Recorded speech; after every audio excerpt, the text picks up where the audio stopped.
Hello guys! Welcome to my channel. So for today's video, magluto tayo ng simple chicken wings recipe.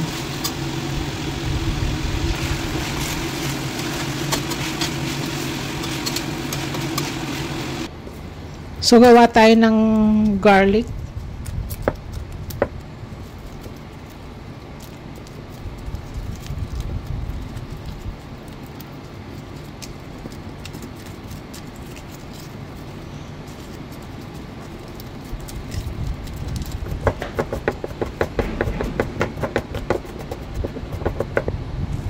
Then gawa din tayo ng spring onion for garnish.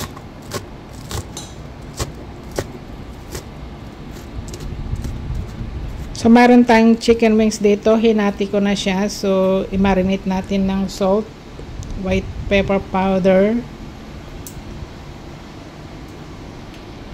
oyster sauce, at syempre yung light soy sauce. So, mix well lang natin and set aside.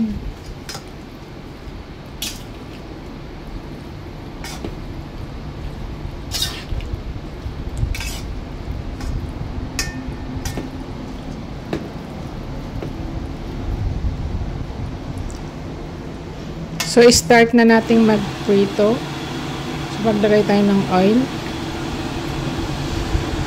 So, i-prito muna natin yung ating chicken. Saka natin ilagay mamaya yung garlic. And saka natin titimplahan ulit.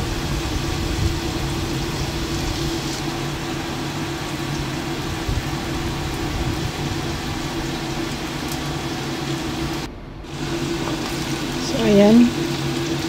Baliktarin lang natin. So medyo dumikit ito guys.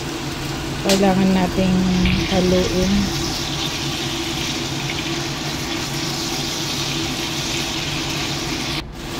So after nating naprito guys, so inilagay ko yung garlic and then dagdagan natin ng soy sauce. So ayan ang kinalabasan guys. So, thanks for watching. See you in my next vlog. Please like and subscribe. Bye bye.